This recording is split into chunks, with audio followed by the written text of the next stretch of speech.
इस ट्यूटोरियल में हम ये जो कंस्ट्रक्शन करेंगे ये भी बहुत सिंपल कंस्ट्रक्शन है। ये कंस्ट्रक्शन क्या कहती है, ड्रॉ अ राइट ट्रायंगल। तो मुझे एक राइट एंगल ट्रायंगल यानी कि एक ऐसी ट्रायंगल बनानी जिसमें एक एंगल 90 डिग्री का हो, in which the sides other than hypotenuse. तो हाइपोटेन्यूज को छोड़ के बाकी साइड्स, तो बाकी साइड्स क्या हो गई, एक बेस और एक perpendicular, right, are of length 4 centimetre and 3 centimetre. तो मान लो ये बेस जो है ये 4 सेंटीमीटर है, इसको मैं ए बी मान लेता हूँ।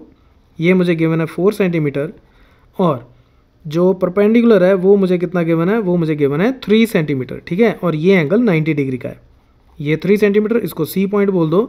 तो ये मेरी राइट एंगल ट्रायंगल बन जाएगी ऐसे। आप ऐसा भी कर सकते हो कि बेस जो है उसको 3 सेंटीमीटर ले लो और जो परपेंडिकुलर है उसको 4 सेंटीमीटर ले लो, उससे कोई फ़र्क नहीं पड़ता, क्योंकि इसी ट्रायंगल को अगर मैं ऐसे देख लूँ तो ये बेस हो जाता है 3 सेंटीमीटर और परपेंडिकुलर हो जाता है 4 सेंटीमीटर, तो कोई फ़र्क नहीं पड़ता, ठीक है। तो मुझे ये ट्रायंगल बनानी है। पहला पार्ट तो बहुत ही आसान है। मुझे करना क्या है, मैं ए बी ड्रॉ करूँगा 4 सेंटीमीटर स्केल यूज़ करके, फिर ए के ऊपर या बी के ऊपर किसी भी जगह पे, चाहे ए पे चाहे बी पे, मैं 90 डिग्री का एंगल बनाऊँगा और फिर वहाँ से मैं 3 सेंटीमीटर की एक लेंथ काट लूँगा और मेरी ट्रायंगल बन जाएगी, ठीक है। देखो उसने क्वेश्चन में ये नहीं बोला कि ए के ऊपर परपेंडिकुलर बनाना है आपको, आप चाहे ए पे बनाओ चाहे बी पे बनाओ, और उसने ये भी नहीं बोला कि ट्रायंगल ए बी सी है, आप चाहे इसको पी क्यू आर बोलो, चाहे आर एस टी बोलो, चाहे कुछ भी बोलो, कोई फ़र्क नहीं पड़ता। तो अब इसको हम बनाना शुरू करते हैं। तो अब सबसे पहले ये मैं 4 सेंटीमीटर लंबी एक लाइन लगाता हूँ यहाँ पे। आप चाहो तो 3 सेंटीमीटर लंबी भी लगा सकते हो, और इसको मैं बोल देता हूँ उसे ए और इसको बोल देता हूँ बी। तो ये हो गई मेरी 4 सेंटीमीटर, ठीक है। और अब चाहे ए पे 90 डिग्री का एंगल बना लो चाहे बी पे, तो मैं काम करता हूँ मैं बी पे 90 डिग्री का एंगल बना लेता हूँ। अब 90 डिग्री का एंगल कैसे बनाते हैं ये आपको पता है, इसलिए मैं थोड़ा क्विकली कर रहा हूँ, ठीक है। नहीं पता तो टॉप राइट कॉर्नर में मैंने जो लिंक दिया है आप उसको देख लेना। मैं इस बार क्विकली बनाऊँगा थोड़ा सा। तो ये हम एक आर्क ऐसे लगाते हैं, फिर उसके बाद कंपास बिना चेंज किए एक आर्क यहाँ, और कंपास का साइज़ बिना चेंज किए एक आर्क हम और लगाएंगे। उसके बाद कंपास का साइज़ हम चेंज कर सकते हैं। तो ये मैं थोड़ा सा ज़्यादा खोल लेता हूँ ताकि पॉइंट थोड़ा दूर बन जाए। तो एक आर्क मैं इधर लगाऊंगा और फिर इतनी ही कंपास से एक आर्क मैं और लगाऊंगा। तो ये जो मेरा पॉइंट आएगा इसको मैं बी के साथ ज्वाइन करूँ तो मुझे 90 डिग्री का एंगल मिल जाएगा। तो ये लाइन मैंने जानबूझ के थोड़ी सी लंबी बना दी आपको सिर्फ समझाने के लिए कि आप कितनी भी लंबी लाइन बना सकते हो, ऐसा ज़रूरी नहीं है सिर्फ छोटी सी लाइन बनाओ। हमें अब क्या करना है, इसके बीच में से 3 सेंटीमीटर की एक लेंथ काटनी है। तो उसके लिए फिर से आप ये स्केल को यूज़ करो और 3 सेंटीमीटर वाइड आप ये कंपास को ओपन करो और बी पॉइंट से आप 3 सेंटीमीटर का एक कट लगाओ। तो ये जहाँ पे इसको काटेगा ये मेरा सी पॉइंट हो जाएगा। अब ए और सी को मैं ज्वाइन कर देता हूँ और ये मेरी रिक्वायर्ड 90 डिग्री वाली ट्रायंगल बन गई। बी सी इसमें कितना है 3 सेंटीमीटर, बी पे एंगल 90 डिग्री और ए बी 4 सेंटीमीटर। तो पहला पार्ट मेरा डन। अब हम सेकंड पार्ट की तरफ चलते हैं। अब मुझे क्या करना है, देन कंस्ट्रक्ट अनदर ट्रायंगल। तो एक और ट्रायंगल बनानी है whose sides are 5/3 times 5/3 times the corresponding sides of the given triangle. तो ये जो ट्रायंगल आ गई, नई ट्रायंगल जो है उसकी हर साइड इसकी कॉरस्पॉन्डिंग साइड से 5/3 टाइम्स होगी, राइट। तो यानी कि वो सिमिलर ट्रायंगल होगी और उसकी हर साइड इसकी कॉरस्पॉन्डिंग साइड का 5/3 टाइम्स होगी। फॉर एग्जांपल जैसे ये BC कितना है 3 सेंटीमीटर, तो BC जो है ये 3 सेंटीमीटर है। तो BC के कॉरस्पॉन्डिंग जो नई ट्रायंगल बनेगी उसकी जो साइड है वो कितनी हो जाएगी 3 × 5/3 यानी कि 5 सेंटीमीटर। तो देखो ये मैं सिर्फ आपको ना समझाने के पॉइंट ऑफ व्यू से ही बताता हूँ, एग्जामिनेशन में इसको कोई प्रूव करने की ज़रूरत नहीं होती, ये सिर्फ चेक करने के लिए मैं बताता हूँ कि अब जब आप नई ट्रायंगल बनाओगे ना सिमिलर, तो उसमें एक साइड ऐसी होगी जिसकी लेंथ 5 सेंटीमीटर होगी ही होगी। ये 4 सेंटीमीटर है तो एक की लेंथ कितनी हो जाएगी 4 × 5/3, राइट। तो एक साइड होगी जिसकी लेंथ 4 × 5/3, ये जितने भी सेंटीमीटर आता है इतने सेंटीमीटर होगी ही होगी, राइट। और अब सिमिलर ट्रायंगल बनाने के लिए हमें करना क्या है, पहले तो ए से मैं एक लाइन ड्रॉ करता हूँ जैसे मैं हमेशा करता रहा हूँ। तो इस बार मैं क्विकली कर देता हूँ और ये लाइन आप किधर भी किसी भी डायरेक्शन में कितनी भी लंबी ड्रॉ कर सकते हो। और अब हमें क्या करना है, इस पे हमने 5 पॉइंट्स लगाने हैं बिल्कुल बराबर के डिस्टेंस पे।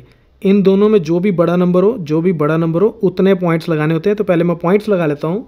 कंपास को आप उतना ही खोलो ताकि 5 पॉइंट्स इस लाइन से बाहर ना चले जाएं, ठीक है। और ए से शुरू करके बिना कंपास चेंज किए आप पॉइंट्स लगाने शुरू करो। 1, 2, 3, 4. अब उसके बाद 5 और 3, तो 1, 2, 3, एक ये पॉइंट और एक ये पॉइंट। देखो अब मैं इनको नाम नहीं दे रहा, वो आप खुद ही देख लेना, मैं थोड़ा क्विकली कर रहा हूँ। अब थर्ड और फिफ्थ इन दोनों में से किसी एक पॉइंट को मुझे बी के साथ ज्वाइन करना है। किसको ज्वाइन करूँगा? देखो 5/3 is greater than 1, 5/3 is greater than 1, तो यानी कि जो नई ट्रायंगल बनेगी वो इस ट्रायंगल से बड़ी बनेगी, ठीक है। और वो हमें पता भी चल रहा है कि एक साइड की लेंथ 5 सेंटीमीटर, इसके कॉरस्पॉन्डिंग जो नई ट्रायंगल बनेगी उसकी जो साइड है वो 5 सेंटीमीटर होगी, तो यानी कि बड़ी ट्रायंगल बनेगी। और वो आपको इस रेशो से भी पता चल जाता है, इट्स ग्रेटर देन 1, ठीक है। तो जब भी ऐसा हो ग्रेटर देन 1 हो, तो जो अंदर वाला पॉइंट है यानी कि थर्ड पॉइंट, इसको हम बी के साथ ज्वाइन करते हैं। और अब ये जितना एंगल बना उतना ही एंगल हम फिफ्थ पॉइंट पे बनाएंगे। और उसके लिए कंपास को आप फिर से इतना खोल लो कि एग्जिस्टिंग पॉइंट्स के साथ वो ओवरलैप ना करे, और यहाँ से आप एक कर्व लगाओ जो इस ग्रीन और रेड लाइन को इंटरसेक्ट करके जाती हो, और इतनी ही कंपास खुली रहेगी। और ऐसी ही एक आर्क हम यहाँ पे भी लगा देंगे। और अब ये जो डिस्टेंस है, अब इस बार मैं क्विकली कर रहा हूँ, थोड़ा कंपास ज़्यादा खोल के आपको समझा रहा हूँ। यहाँ से शुरू करना है इस पॉइंट से, और कंपास को आप इतना खोलो कि वो इस पॉइंट के साथ कोइंसाइड कर जाए, और यहाँ पे एक आर्क लगा के देख लो, तो ये ठीक है। और यहाँ पे भी मैं इतनी ही कंपास खोल के एक आर्क लगा दूंगा। तो इन दोनों पॉइंट्स को ज्वाइन करके मैं एक लाइन ड्रॉ करता हूँ और इधर से ए बी को एक्सटेंड कर देता हूँ। अब विजुअली भी आप चेक कर सकते हो कि ये सही बन रही है कि नहीं। तो ये लाइन इसके पैरेलल होती है, क्योंकि ये दोनों एंगल्स आपस में बराबर हो गए। ये ट्रांसवर्सल है, तो कॉरस्पॉन्डिंग एंगल्स अगर बराबर हो तो ये दोनों लाइंस पैरेलल होती हैं। तो विजुअली भी पैरेलल होनी चाहिए, पता चले ये टेढ़ी चलेगी तो आपको पता चल जाएगा कि आप कहीं गलती कर रहे हो, ठीक है।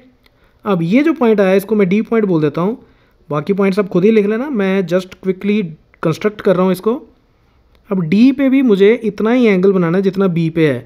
तो बी पे तो मुझे पहले ही पता 90 डिग्री का एंगल है, तो 90 डिग्री का एंगल तो मैं यहाँ क्विकली बना सकता हूँ। तो मैं फटाफट 90 डिग्री का एंगल बना लेता हूँ। ये वाली अप्रोच यूज़ करने की ज़रूरत नहीं, 90 डिग्री का एंगल मुझे पता ही है कैसे बनता है। तो ये मैं कंपास को कितना भी खोल के डी पॉइंट से ये मैं एक ये आर्क लगाता हूँ, और उसके बाद इस पॉइंट से एक ये कट, और फिर यहाँ से बिना कंपास को चेंज किए एक कट, और उसके बाद कंपास का साइज़ आप थोड़ा सा बड़ा कर सकते हो, छोटा कर सकते हो, बराबर भी रख सकते हो, कोई फ़र्क नहीं पड़ता। तो ये मैं यहाँ से थोड़ा सा इसका मैंने साइज़ चेंज कर दिया, एक आर्क यहाँ लगाई, और फिर इस पॉइंट से भी एक आर्क लगाई। मुझे पता है 90 डिग्री का एंगल कैसे बनता है, आपको पता है। ये जो पॉइंट आया इसको डी के साथ ज्वाइन करके मैं एक्सटेंड कर देता हूँ, इधर से AC को एक्सटेंड करूँगा और मुझे मेरी ट्रायंगल मिल जाएगी।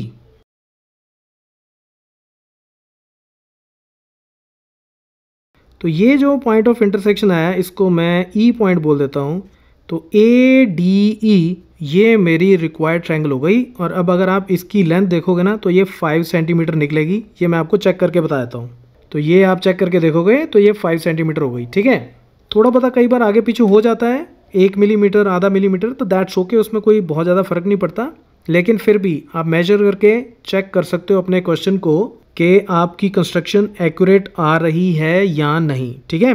और जब आप पेंसिल से बनाते हो तो बहुत एक्यूरेट हो जाती है, जब स्केच पेन से बनाते हो तो फिर तो इधर उधर चली जाती है। लेकिन ये जस्ट विजुअली आपके लिए अच्छा हो, देखने के लिए अच्छा हो, इसलिए मैं स्केच पेन यूज़ करता हूँ। अदरवाइज यूज़ सिर्फ पेंसिल ही करनी चाहिए, उससे बिल्कुल एक्यूरेट बन जाती है, ठीक है। तो अब इस कंस्ट्रक्शन को आप खुद एक बार बना के देखना। So that's it from this tutorial, keep watching मैथमाफिया।